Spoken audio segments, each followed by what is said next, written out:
Сайн байцгаана уу? Та бүгдээ орой минь төргий. За өнөөдөр Монгол Улсын соёлын тэргүүний ажилтан Яруу найрагч гомбийн ариун санаах маань Facebook хуудсанда нэгэн сайхан шүлэг нийтэлсэн байна.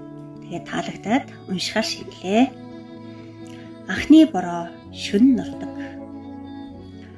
Ангамл хөрсний уйтгарыг болрын туслаар үргээж амгалан шөнийн тэнгэрээс ододын мишэлтэй зүсэрч зүү данирхан орчлонгийн ам бүхнийг сэргээж зөөлөн тунархал сэтгэл илвэж ариуслаар таална.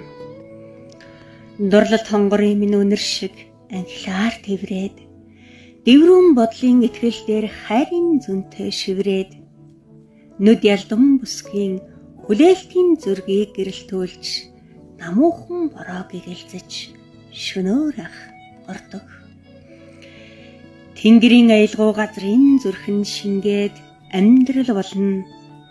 Тэргэл алсын гүнжээс итгэл тэгээд гоёмсог дэлбэ болно. Гүн харанхуйн зүгээс үргэсэн сүрэг цагаан отод гэгэрлийн нарт орчлонд шин өглөөг ургуулдаг.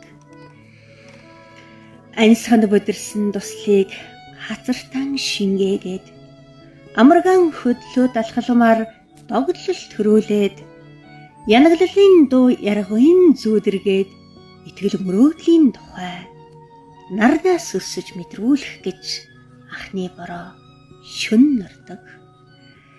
Яруу найрагч гомбийн ариун санаа 2024 оны 4 сарын 18-ны